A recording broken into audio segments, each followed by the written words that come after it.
What's up, y'all? I don't know why my stream just randomly went down, but we are back.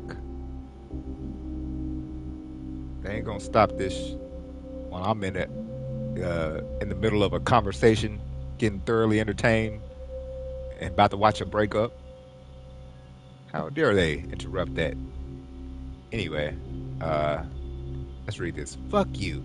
Sincerely, fuck you, fuck you, fuck you. There's nothing you can do but take, and you should have learned by now that just taking won't make you happy, you big dumb bitch.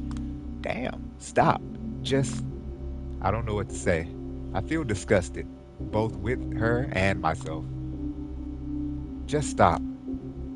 Dakota breaks down crying. She grabs a jacket and a purse, then runs out of the apartment. I don't try to stop her. I stand there for a short while in silence and then lock the door. Did she take her keys? I don't know. I don't know if I care. I desired for someone else, not for myself. For a way to open a different world, not get locked back in mine. I collapsed onto the soft bed. I smell her perfume. I always liked it, but now it makes me slightly nauseous. I try to not to think of Dakota. I think of Kaiser. I think of Kadir. I think of Callahan. No matter what I think of, I sense doom. I feel that I've just sealed my fate, whatever it may be. Everything fucking sucks. Back into the void, back into the void, back into the void.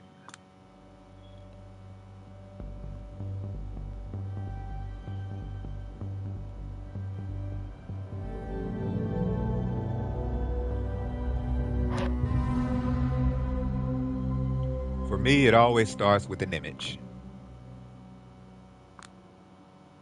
which might be vaguely eerie or interesting, but usually not an image that would provoke particularly strong feelings by itself. Usually, it hides a mystery. That much is correct. But that mystery doesn't exist without a text, or more specifically, a context. Context is everything. One way or another, you need to process what you're looking at. Maybe that context would be something you've heard or overheard. Maybe, although it's quite rare and pretty special, it will be your very own creative, capable, captivating, complete interpretation. A ghost of an idea. Is this a half forgotten memory of something unspeakably beautiful I will never, ever see again? Just a scene from a movie? A fragment of a music video? An animation? Or maybe this is really just the last thing Callahan ever saw in his unlife. Warm sunbeams caressing his skin and turning it to ash. A giant ball of fire engulfing his body in flames from 93 million miles away. Was he terrified? Was he grateful? There is no will, no suicide note, no nothing. Instead, we can only count on what the local historians will write, presumably letting their biases shape the narrative one way or another. What am I looking at here? A horrible, laughable hall of mirrors? A creep whom I never ever wanted to see again? A vampire much more despicable than myself? Or maybe someone who loved taking care of me and deserved to be cared for in return? Funny thing, whenever I was high as a kite, mentally lost in dimensions parallel to ours, she was my anchor. I shared history. My feelings for her were an anchor. Matthew McConaughey returning to his estranged daughter from the other side of the cosmos, from beyond the event horizon, guided by nothing but love. Then, whenever I got back to the planet, for a week or two, I was haunted by a memory of that affection. I was the best possible version of myself towards her. But that haunting always refused to transfigure into something real. What gradually took its place were angry, disappointed thoughts, and among them, one thought that I was always trying to suppress. I need someone who know how to raise me up spiritually, but all I have is a sycophant who's always working her ass off to lift me up without understanding what I need. It's hurting us both. Having these words pop up in my head hurt me because they had a ring of truth to them, but also because I knew there must be another narrative, a better narrative. I was just too stupid to find it. Story of my life, story of my unlife. I still have no idea what I think about this city. I had my the best city in the world phase. I had a just a playground for wealthy fucktards phase. Now I'm in a search of a better description. One day, probably, I will stumble upon like a piece of writing or a prestigious TV show scene that will contain just that, and suddenly I will look at this place with new eyes. Or maybe I won't. It's like the frustrations I had back at Lodestar. All these words constantly trailing behind reality, trapping you in useless mindsets instead of bringing enlightenment. Fuck all those flashy writers whose main concern is furthering their own brand. Douchebags who present you with limited, pathetic, depressing realities where they are kings. Fuck them all to hell. We need words that will paint a brighter future before our eyes. But what if that can't be done without reinterpreting the past first? What if we haven't even defined the ills and threats correctly? Once again, my thoughts return to the same visual that has been tormenting me for almost every waking moment of this past week. A senseless demise devoid of any context, a crime scene stripped of evidence, an image created by an unknown artist designed to leave you dumbfounded. The investigation is over, all the possible avenues explored, all of the non testimonies are in, no concrete evidence found. The play is almost complete. The actors ready to leave the stage. It is what it is. You know, that's something we've been. In my everyday life, I tend to say this a lot, and I've been saying this a lot lately. It is what it is. I failed as a detective, maybe through no fault of my own, but again, it is what it is. This case, this scene, this picture never needed an investigator. That's the crazy part. They set her up on doing this whole investigation when they knew they was all involved in it. And I guess it's just for the semantics, basically for just, you know, because, you know, people are running a city. So it's like when a major figure dies, even though everybody knows about it, they still have to go through it like they don't know. It's kind of crazy. From what I understand, all the people in charge ever wanted was a talented writer. What if a ghost of an idea? When I wake up, Dakota is still not here. I don't know how to feel about that, so I just don't. Kadir hasn't left any messages by the door. Still that mad, huh? He will probably appeal to the court to take me off the case. And if half of the garbage Kaiser was spouting is correct, he shouldn't have much trouble convincing everyone. I looked in the mirror and stared at my warped non reflection. This place is upsetting. You need a change of scenery, girl. The depressing streets of a locked down New York City will do. I think of God. Maybe that's why I have consciously picked the cathedral as my destination. I think of the silver cross adorning my chest, an empty signifier. Whenever someone asks me why I wear it, they hear a different story. I think of these silhouettes that I keep spotting from the corner of my eyes.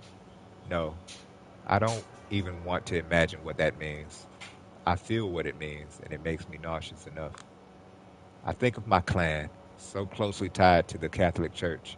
It's a loveless marriage, so to speak, like, for example, the one between my parents.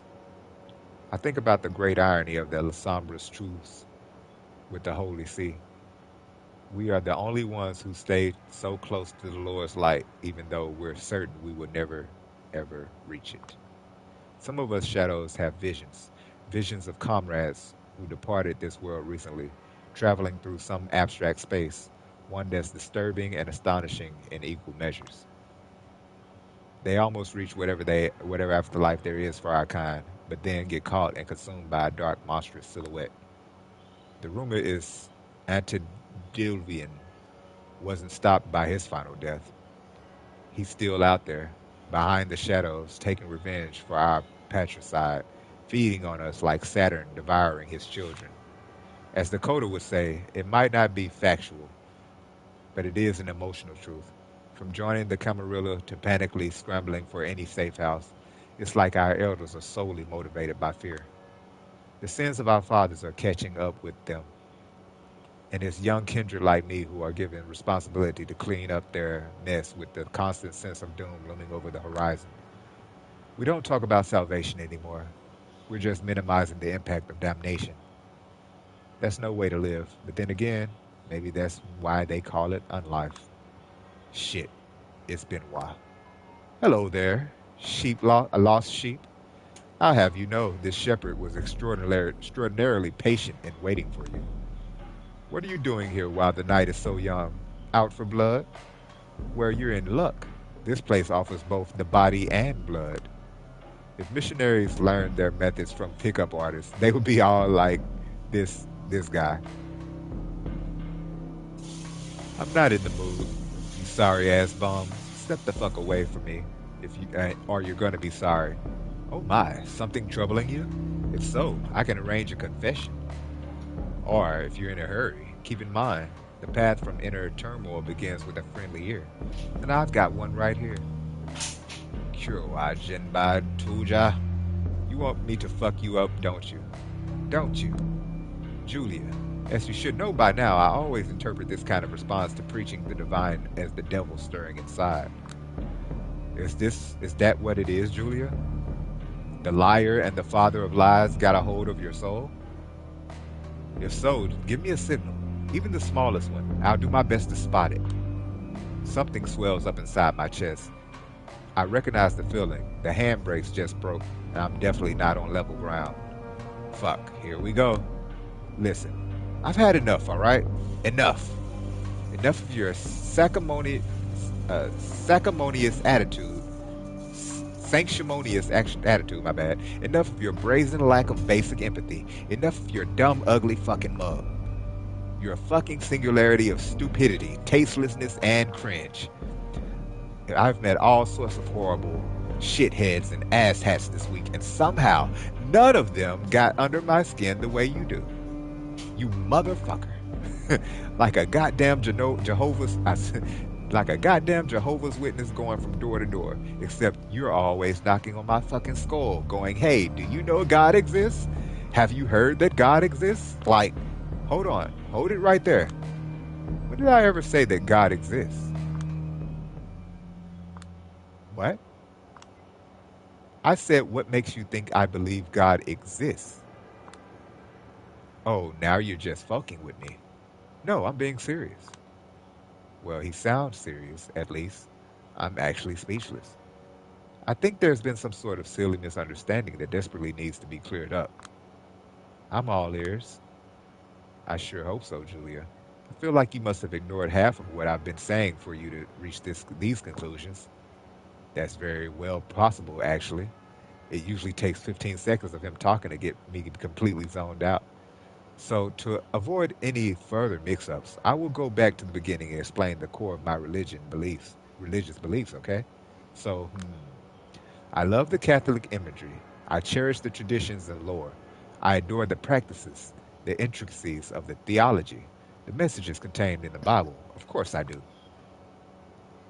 Does that mean I believe that one day I will see the big dad in the sky? Forgive me, Lord, but I don't think so. Doesn't sound very likely, especially for a bloodthirsty creature of the night. So that's what this about? Fun imagery? That's overly simplified, but yes, I suppose you could say that. Motherfucker, you ain't Catholic. You're just a weirdo cosplayer, says a non practitioner who still wears a cross. Ha, got him there, Benoit.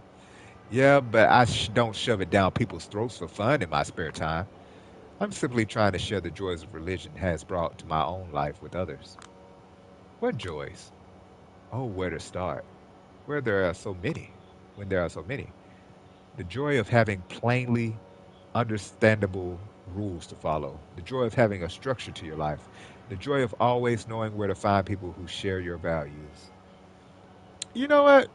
him bringing up that I agree with that being a underlying focus of having religion structure.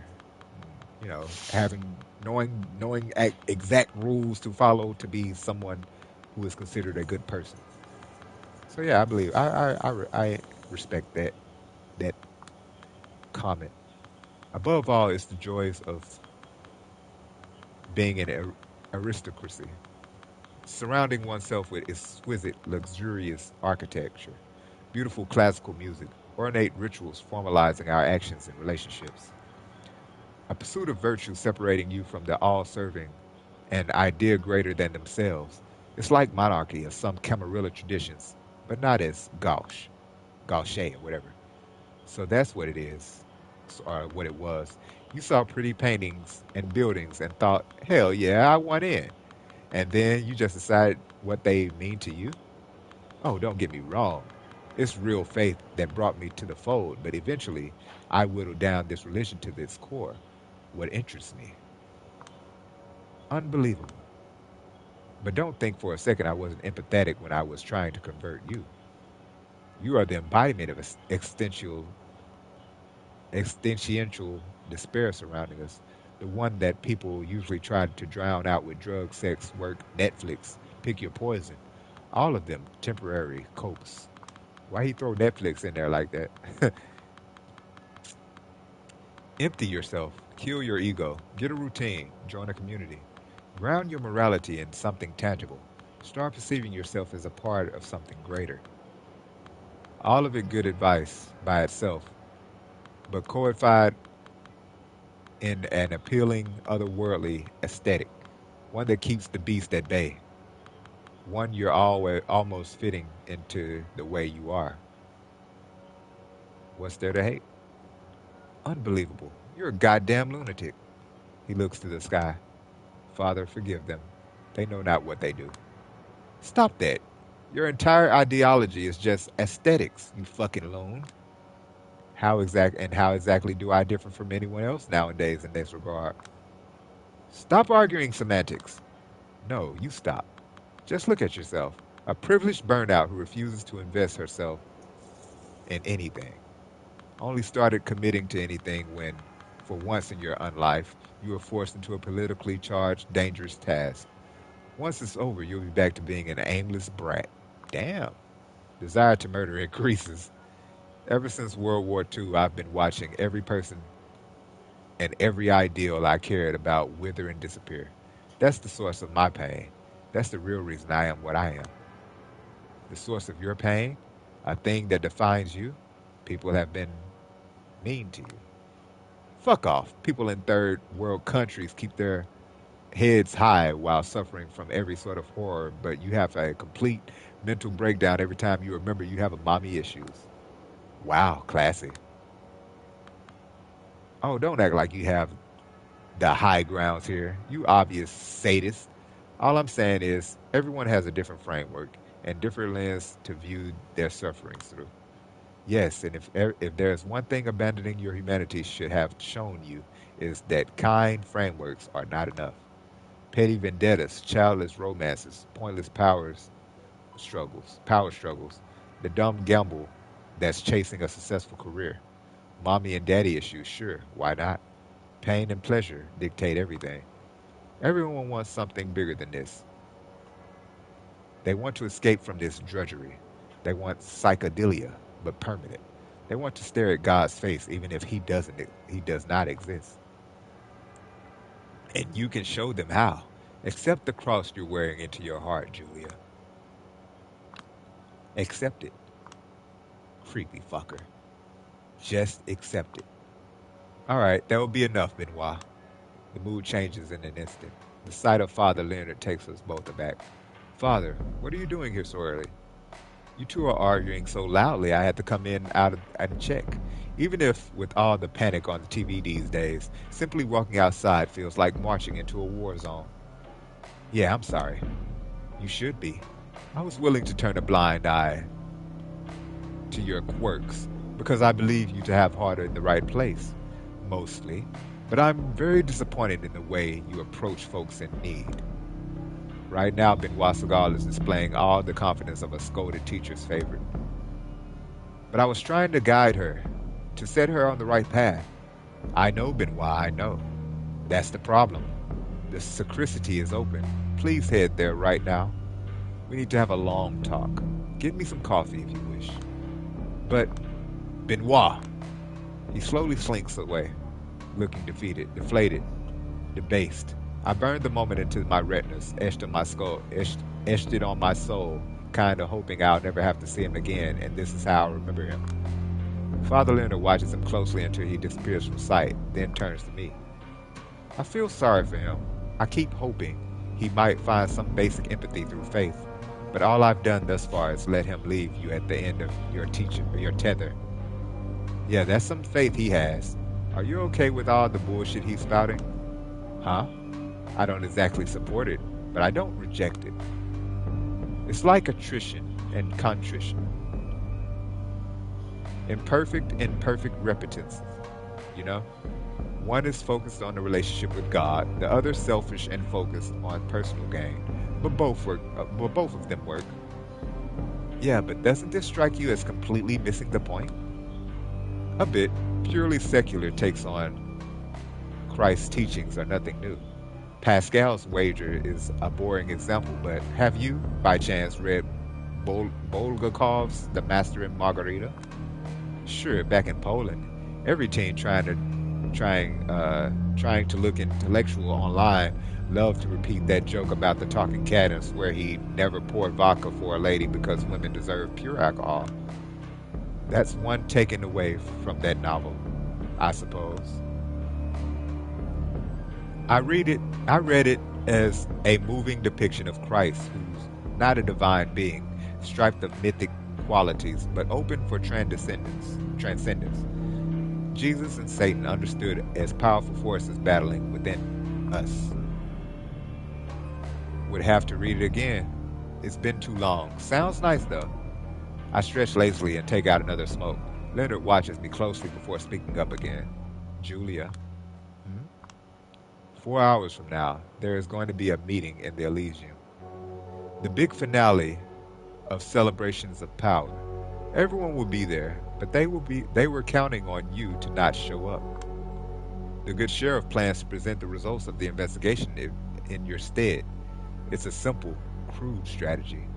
Might work, but begs to be countered with an outrageous tactic. Take it as you will. The game is about to end. Momentarily, I'm left dumbfounded. All I can muster is an eloquent, eh? Oh, don't ask me. I'm just a messenger. Who relayed this message to you then? A good friend. A cautious friend. Wouldn't be able to tell you more than that even if you forced me to. Well, shit. This is the moment that might decide the rest of my days. What would you do in my favor, in my place, Father? When I was faced with a dilemma that would shape the rest of my life, the world felt too big and scary and impossible to understand. So I simply escaped from that choice into the seminary. Wow. So you just said avoid making that choice. I'm going to go to Christ. Yeah, if that's your idea of good advice, I'm going to have to ask you to shove it. I would expect nothing less. Don't you regret it? Regret what? You're kind of shady, but don't seem like a above you. Right. You're kind of shady, but don't seem like a bad guy. You have to accept that people above you are responsible for some horrible things.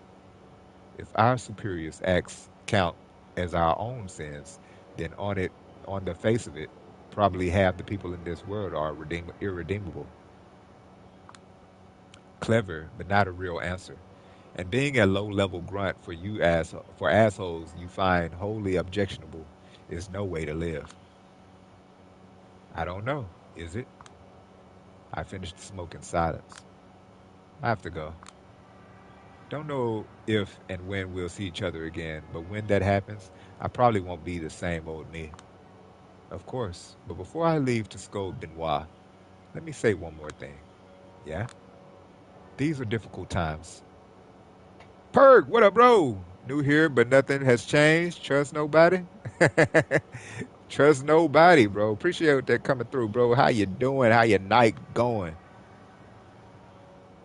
Yeah, I'm just getting ready to end this. Think we're getting to the end. But if it keeps up, the things people are going through, they might never admit it. But if this keeps up, it will cause horrifying, invisible damage to this nation. A dreadful darkness is killing us all, little by little. And like every powerful evil, it manifests itself little by little. And yet, sinful as it may be, I confess to being strangely excited. For a moment, we're seeing this suffocating normal disappear. This is the time to dream a new world possible. Walk these empty streets, Julia. Remember how the city feels right now, bask in its shadows and uncertainties. After the apocalypse comes the great rebirth. The Michi Noctis awaits your next report with great curiosity. I give him a nod and I sprint away. Now I know what I must do. Hey, Moon, my lone constant companion.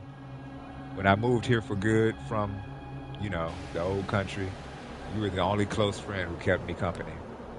Never felt in the right place back there, especially now when I'm not quite alive, not quite dead, not the Slavic, not that American.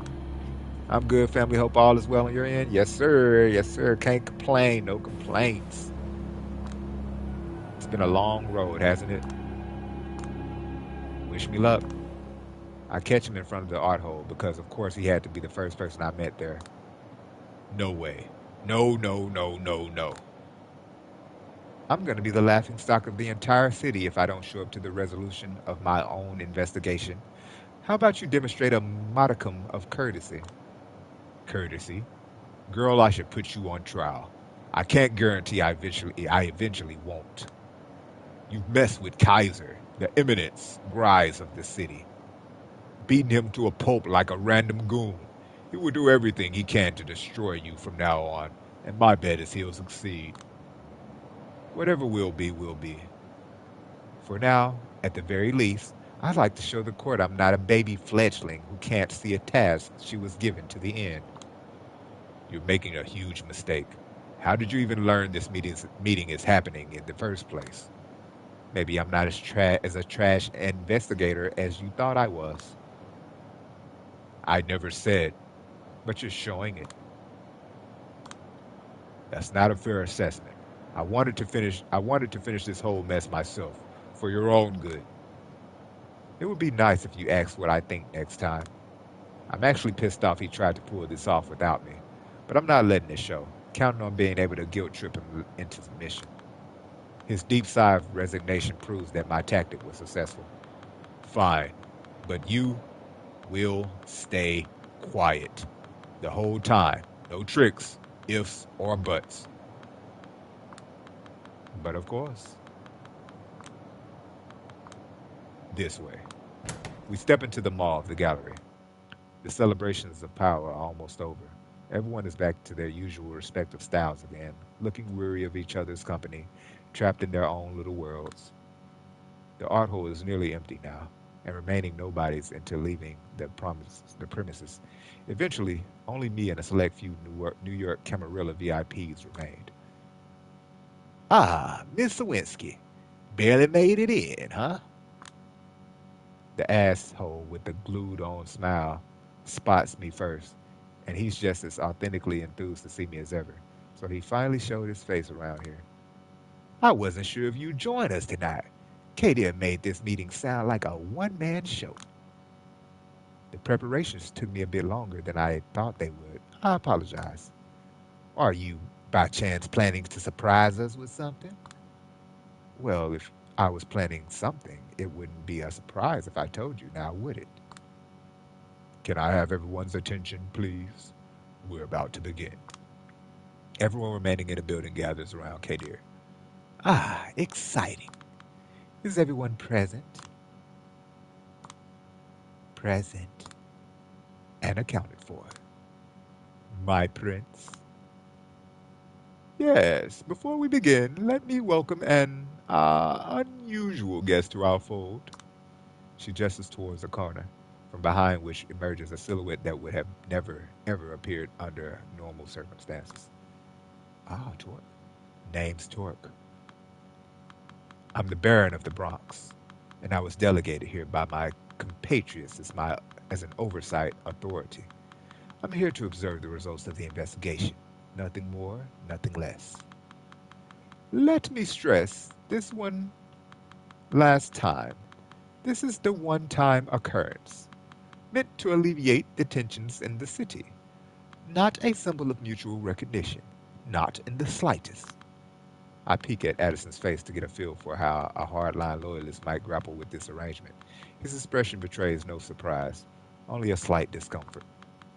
Even if he is fine with it, the prince must have been extremely convincing about the necessity of a temporary truce, or about some Machiavellian, Machiavellian tactic she already got up her sleeve. Who knows?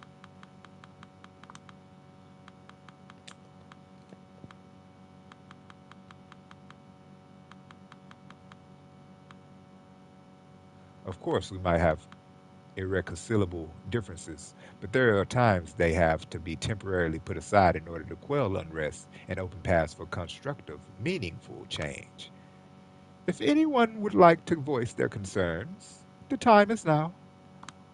Torque, Arturo, and Panhard exchange glances. Normally, I consider it an innocent gesture. Knowing what I know, I roll my eyes. A stick or a carrot, Torque. What made you break and sell your compatriots? How much do you really know? If not, Kadir, may I?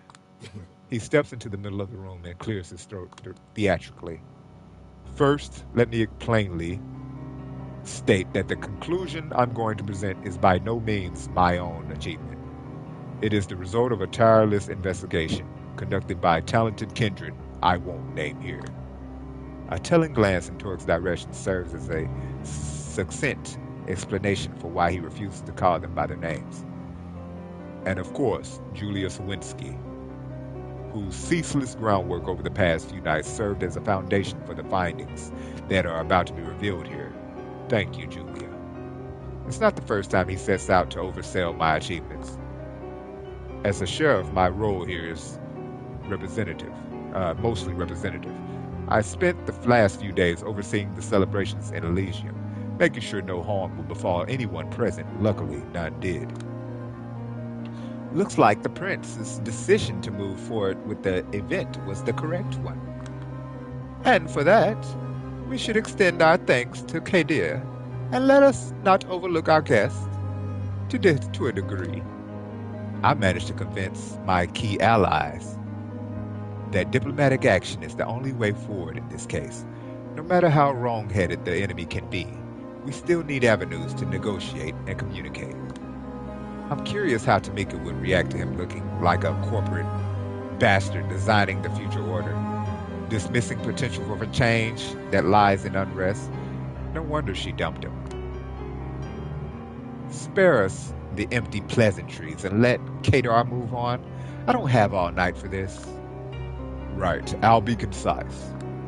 Douglas Boss Callahan's remains were found in his office by one of his ghouls first thing in the evening.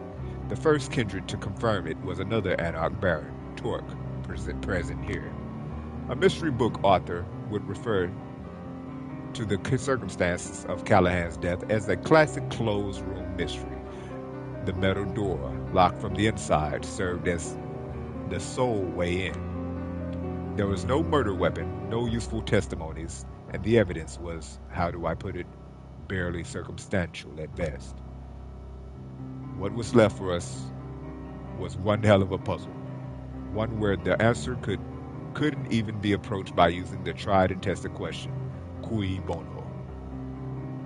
We were presented with a poorly timed, powerful upheaval, a tense situation where a long-planned celebration was in danger. Suddenly, all of us were faced with an uncertain future. Everybody benefited, yet nobody did. No one was especially fond of Callahan, but it's not like anyone seemed particularly keen on removing him from the equation, especially at this time. For a moment, we were sure that this was the beginning of an offensive on the part of the Camarilla. We started, we started wondering just how violent our retaliation should be. And as for us, we were momentarily convinced that the anarchs were plotting to blame us for their own internal struggles. A tense situation resolved only thanks to skillful and swift diplomacy. Diplomacy. Dare I say, just another victory for our talented prince. Julia made sure to examine all the contracts Callahan might have had in his last days, in both sects. Her efforts were tireless and only rarely misguided. He just had to spit out at least one biting remark, didn't he? Ah, well, he's probably just covering his ass. But as exhaustive as they might have been, they only served to muddle the possibilities, not explain them. Callahan had a lot of enemies, but they were the most infuriating kind of enemies one can have. Folks who barely ever thought of him anymore. In other words, no one really had a particular interest in getting rid of him, because they could always simply work their way around him. Just before last Christmas, he even witnessed the first ever successful First Light raid against his extremely profitable blood trade supply lines. The lone ace up his sleeve, a downright shady ability to perfectly maneuver around all SI activities gone. Callahan's decline was apparent to all, and a domino effect made his empire slowly crumble. Up until recently, he'd done an admirable job keeping up with the times and getting away with murder. But suddenly, all of a sudden, all of the prison spots were on him. Spotlights were on him. The recent stories we hear about him all depict a depressed, downright manic recluse lashing out at everyone, struggling and utterly failing to fit into the new reality he found himself in. A closed room, no evidence of struggle. A lack of strong, wide dunnets. The corpse being found in the very early evening hours. The conclusion simple. Callahan's final death was self-inflicted. Suicide, to put it in simple terms. Huh. Silence has filled the room. So, wow. That's really the angle they'll be pushing, isn't it? Let's hear it, Sheriff. I will explain. It was an independent detective who first set me on this theory, only last night. There is no suicide note of any kind, of course, but the message our recently departed has sent might not have necessarily been a verbal one. The particular thing was the position of the body. It was like an arrow pointing at us to notice something. It appears the last thing Callahan saw in his unlife was a portrait of the one Lord Castlereagh, the second Marquis of Londonderry, which is coincidentally where Callahan was born. To most, he was a reviled traitor, a heartless suppressor of all dissent, and the main threat against each rebellion the Irish have gone through, successful in all ways but those that matter to his people. Some call him a tragic figure, holding together selfish allies against a common threat, always fighting for painful and unpopular compromises, ruined by overwork, sickness, and poor public speaking skills. Not hard to see why Douglas Callahan would empathize. Polite snickers. Indeed, especially when you realize that the sickness in his blood, his failures, the hatred from his own people, and a growing paranoia led him to commit a dramatic suicide within his own four walls. Ah, I see. The assumption is, instead of stabbing himself to death with a knife or a pen, he decided to let the sun embrace him in its warmth. Castlereagh's face burning into his eyes, a poetic final death. It's not a closure we might have wanted, but probably the best explanation of his motivation that we're going to get. Does everyone follow? A heavy silence fills the rooms. Nobody speaks up except Prince Panhard. To me, it's all perfectly understandable, agreeable, and most importantly, it fits the man I've come to understand over the last 2 decades. Consistent murmurs resonate through the room. Agreed. And might I add, there were some irregularities in the handling of the crime scene, but the Anarch's leader's findings suggest Callahan's resentful ghouls were to blame. Folks have been really happy to see him dead, is all I'm saying, and they went overboard with the celebrations. They've all been interrogated, though. Yes, I have received all the resulting intel, and it's done nothing to change my mind. Their depictions of Callahan's state of mind only serves to support the theory, the suicide theory. It's my suggestion that we all announce these findings to our respective communities fine first thing tomorrow night. Sounds reasonable. And I think that concludes this meeting. I'll let the keeper of the Elysium do the honors. No time wasted, huh? All right. Does anyone have anything to add? Any questions to ask? Take your time. Silence. I look at everyone just sitting it out in the perfect agreement. Congrats, everyone. Congrats, us. We've achieved the perfect victory. No loose ends, no rocking the boat, no nothing. Makes you want to puke. How many of them contributed to this final report? How strongly does Kadir believe the shit running from his mouth? He's always been a Camarilla loyalist, a fanatic even. But, Miss Julia, any final statements? This is it. Now or never. If anyone can blow this pathetic charade wide open, it's me.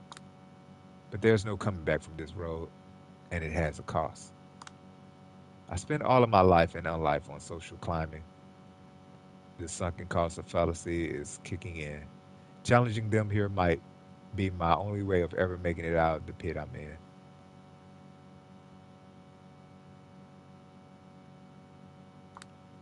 On the other hand, maybe this is my time to head into the unknown. Kill my ego, at least temporarily. Shut up the voices of the voice of the elders screaming in my head. Betray my somber instincts. Make all these ghosts go away and figure out something new, no matter how scary it might be. Do I dare? Maybe I don't.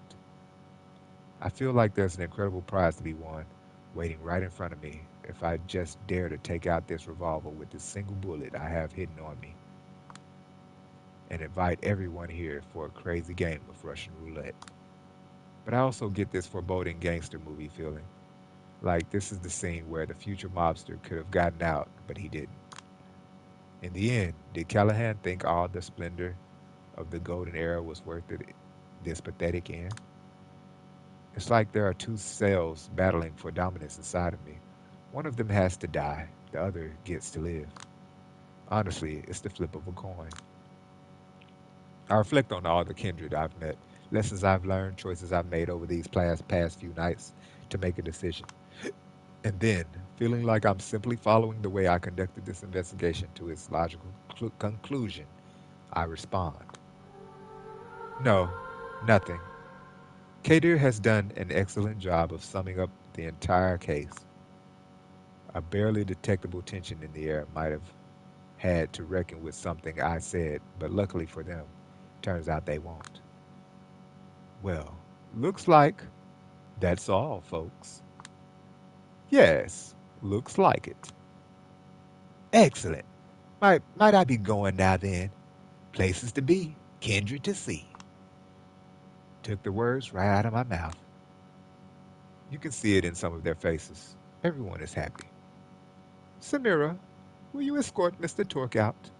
Me and Thomas will have to appease Mr. Payne for disrupting the sanctity of the Elysium. Certainly. Right this way. Tomorrow night, we're back to being enemies, of course. Of course. Isn't that just what you wanted to hear, Addison? Oh, spare me the condescension, Helene. During the commotion, I'm approached by Kadir. He looks me in the eye and makes a show of exhaling deeply. I have to go and see everyone back to safety now. But thank you for not pulling any stupid tricks. I really appreciate it. Who do you think I am? Someone else, and I apologize for that. Sometimes you just see something and completely misinterpret it. We'll think about how to handle the future, particularly the Kaiser issue, tomorrow, all right?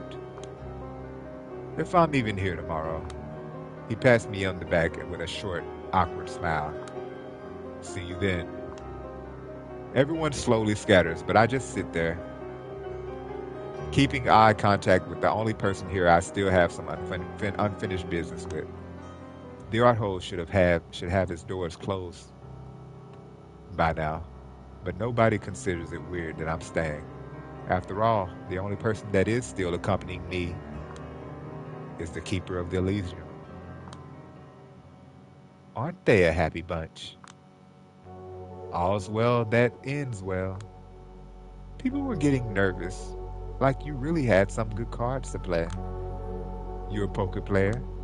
Occasionally. It's a very socialite thing to do. Played with Jennifer Tilly once. Must be easy to keep a poker face with, you know. I know, it does help. And you do seem to know a lot about the cards other people are holding. Like all great games, poker does share some principles, lessons, and necessary skills set with real life. I take out another smoke. This conversation is bringing the tension back, like two fencers carefully looking for a hole in each other's defense. I found a foul about you in Kaiser's car. Seems like he's worried about you. The only unpredictable variable in his equations. Ah, see? That's the one card I didn't predict you drawing. Speaking of not predicting something, when I was waking up tonight, I didn't expect a good friend would provoke me into coming here. Who might that have been? Not a lot of people in this room had an inclination to act friendly towards me in any way whatsoever. Sure looks like someone made a risky play. Even great players make dangerous plays sometimes. You know why? No idea. Boredom. It's boredom that gets to you. Even when you love the game, there's always this fear that it might turn into a perfectly predictable series of optimal plays. Time to make a play that might not seem optimal at the moment, then I direct attack. You're not really Catherine Weiss, are you? I don't know who else I could be. Let me phrase it differently then. You're not Ekaterina the Rise, the agitator of Prague, a Bruja elder causing turbulence all over the world, are you? She laughs. That foul must have been pretty thorough. Kaiser knows what he's doing. That's why I'm afraid of what he might do to me to get revenge. Rightfully so. Maybe I'll help him out in exchange for a favor. Snuff out a La Sombra meddler, strike a partnership, promise to keep each other in check. If that was a joke, it wasn't very funny. And just so you know, I've made precautions. It was a bluff. Honestly, I expected more of a reaction. Kaiser's documents, did they mention anything about Ostrava?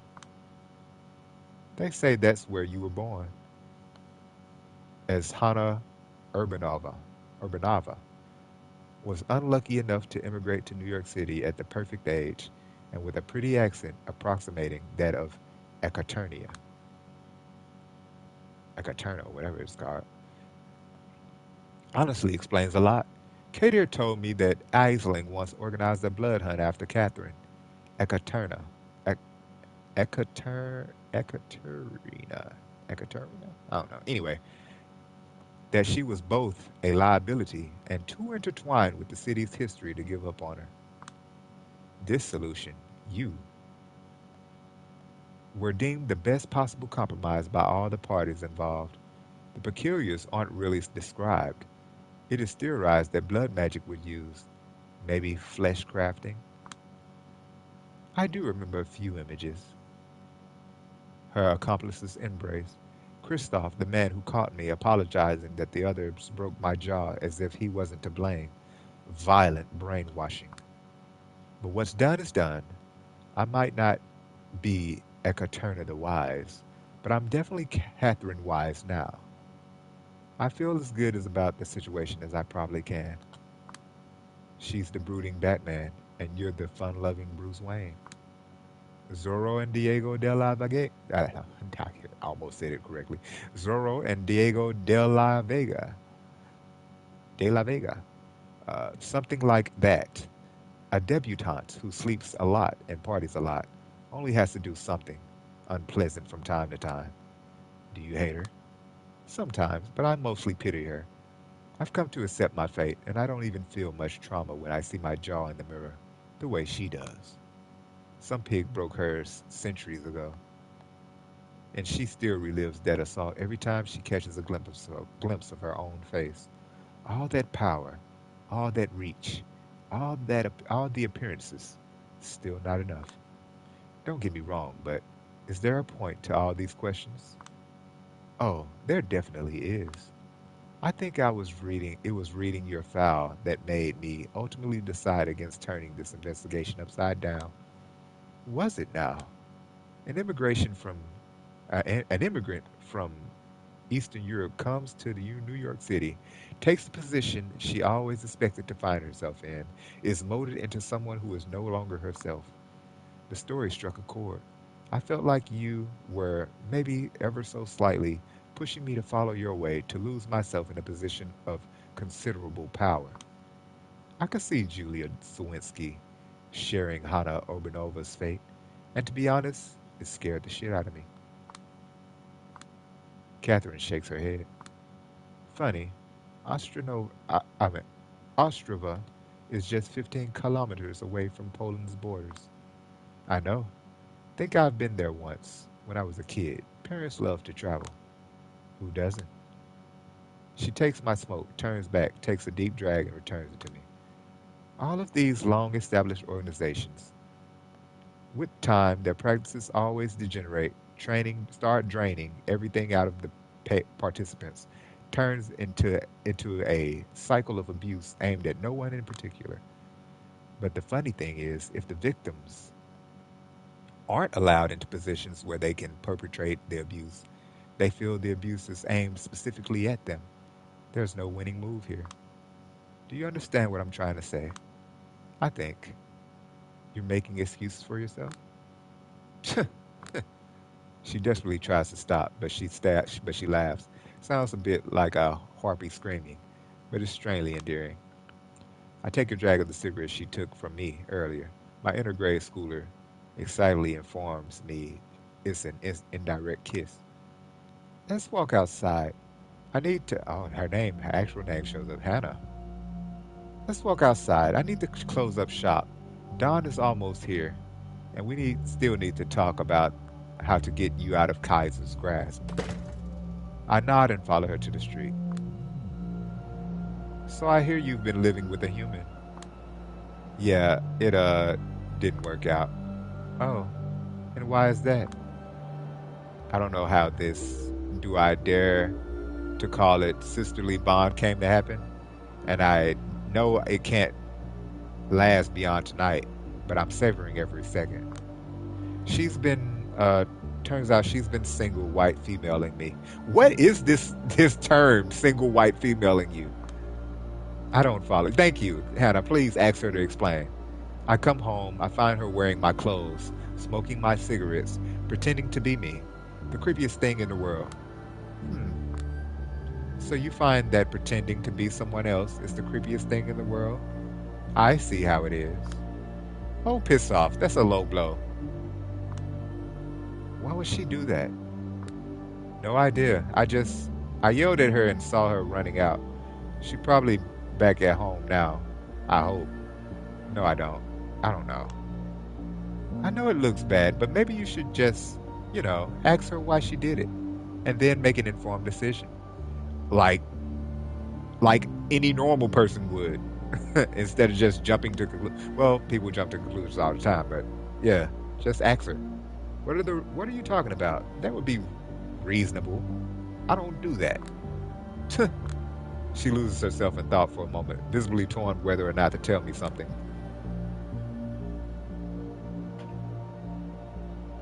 This might just be Eka Turner speaking, but I was thinking about you too, and Carthage. Everyone is arguing with her about that name. Some people claim it has too much historical baggage. It's a myth.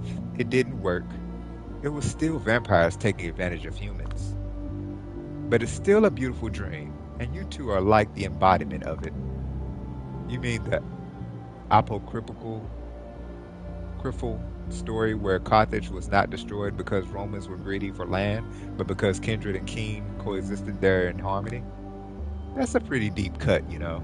How long ago were you embraced again? I've been reading a lot to catch up. The inner journalist slash former copywriter in me still refuses to die. Again, it might as well be Ekaterina speaking, sending you to die for her pipe dream. But that's the best option I can think of to get away from here with a goal in mind. I'm listening. Head for the anarch free state of California.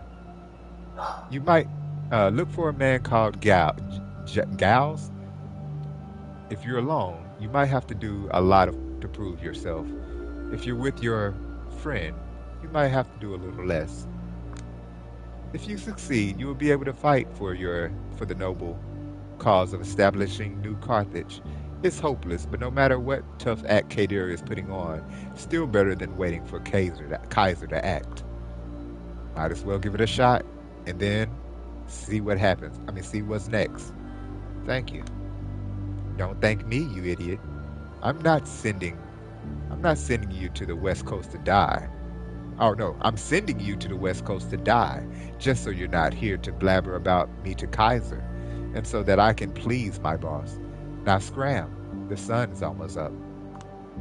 Sure, thank you, nevertheless, even if it's just to piss you off some more.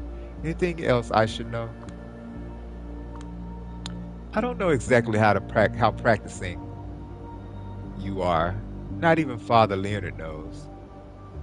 But in an hour of peril, keep St. Jude, the patron saint of desperate cases, in mind.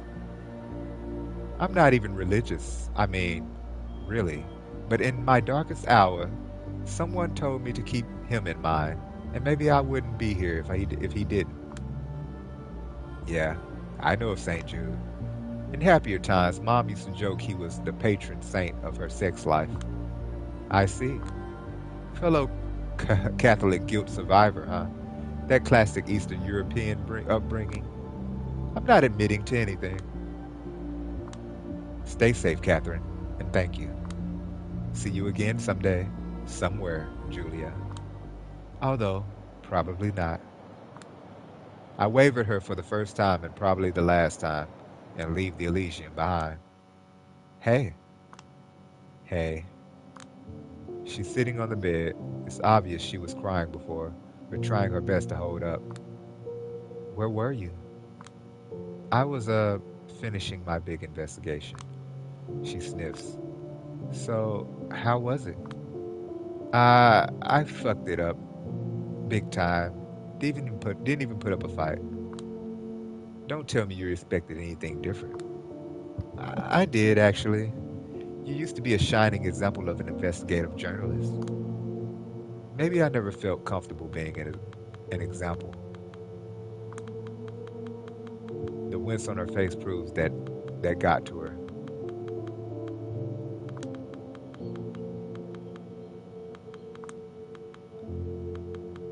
I'm not happy with who I am. Jesus, you're really copying me in every damn respect, aren't you? Fuck you. I'm being serious. I know. I'm not trying to be an asshole. Or rather, I'm trying not to be an asshole. We really are two leeches who got stuck to each other, huh? Like a two-person human centipede loop or something. An Ouroboros? Or an Mobius strip? I got lost in my own metaphors. I take another smoke and slowly decide what to say. You're extremely good looking. Kind, endless, energetic. You've got a steady job as an artist and even a steadier influx of cash. Why would you want to be with someone else? Why would you want to be someone else? My bad. You're extremely good looking, clever, talented as fuck, immortal, and eternally young. But you still have that horribly deep well of self loathing within you for some godforsaken reason. And it fucks me up as much as it does you. Probably. Yeah, I get it, but single white female? It was an impulse. It was the first time I did it, I swear. I didn't know what got into me. That timing, that timing was just fuck. Maybe I just wanted to see if I could be a better you than you. Don't know.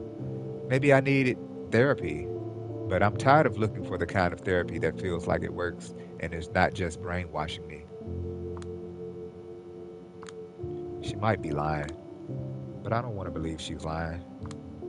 I chose to believe she's not lying. What do I have to lose?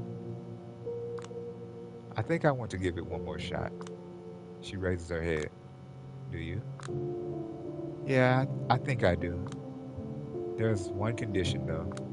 She shoots me a cold look. What condition? I told you I fucked up my investigation, but not how badly. Well, looks like I'm no longer safe in NYC. I need to run first thing tomorrow evening, and the only way out I see is a bunch of loons living in the West Coast who are trying to bring up the utopia where humans and vampires could coexist. It's probably even more dangerous than staying here, to be honest. Not to mention how dangerous it could be for you. And I haven't even figured out how we're even going to get there safely. But yeah, I'm beyond tired of sitting on my ass collaborating with monsters. This is the first page of the second chapter. This is a lot to take in. I know. But I think I'm in. I know I'm in. You've got a future. You've got rich parents. You don't have to do this. In case you missed it, having rich parents is like a goddamn, I don't know, original sin in my book. I don't want to coast on their money. I want to try doing something that's fucking matters. Are you certain? About as certain as I am that the deep state exists. That's good enough for me. I'm off to sleep. The sun is probably already up. I'll pack up your clothes. What for? Are you planning to unleash Dark Dakota on me again? Don't say anything. As I said, trying not to be an asshole. It's a process. The day went by, and I woke up just like any other night. That was the first surprise. Dakota following through with the plan was the second. We're leaving the city. I don't know about her, but I'm kind of hoping it will burn the moment we leave. Fuck all these out of touch psychotic assholes who murdered Callahan and partied on his grave all week. Fuck the opportunists who couldn't even seize the moment and do what had to be done. Fuck this temple of Mammon where truth is impossible to find. Fuck the Bronx, fuck Brooklyn, fuck Queens, fuck Staten Island, fuck Manhattan in particular. Okay, I'm done. I'm probably gonna try to stop at motels, drink from truckers and hitchhikers and whatever. Exciting. We'll be like a pair of serial killers prowling America's highways. Remember Near Dark? That nomadic vampire movie? Of course I do. Is that where what we're planning to do in the Midwest? Maybe, maybe not. We'll improvise. It just hit me. Won't the motels be such be closed because of the virus though? Shit, I don't know. I didn't think about that. Maybe I really should have robbed a bank and just paid the circulatory system goons to smuggle us to the West Coast. Whatever. It might be fun. Remember, you'll be the one paying for everything. I don't want to expose myself to anything, and I don't want to expose anyone to anything. I've seen enough shit talking online about this exodus of New Yorkers who are probably spreading that thing all around the country right now. Gotcha. We should just wash the car, I think, and you'll be disinfecting yourself before any time we touch. Okay, that's just being freaky. And maybe you should wear a mask. Nope, it's the land of the free and the home of the brave. I guess. Hey, yeah? Do you love me? Of course I do. There you go, Julia. For now, at least. I still don't know if I love her. Wow. Okay, just lie to her then. Okay, great. Or if I can even love anyone, for that matter. I'm a fucking monster, after all. I don't even know if we'll exist next month. The prospects are not looking good. But although I can't even see myself in the rearview mirror right now, I remember this image of us leaving the city. Somewhat melancholic and somewhat hopeful, forever. And maybe the meaning of this image will be clarified with time. Or maybe I would just force a more positive description on it. And that is where I'll believe. And that is what I'll believe. No matter what happens, even if oceans of blood lies before us, I will make this a cherished memory. Whatever possible salvation still remains for me, it probably lies in the eyes of another. We got the bad ending. I didn't realize we got a bad ending. I kind of figured that was kind of the bad ending. We didn't even get to burn the place down or nothing.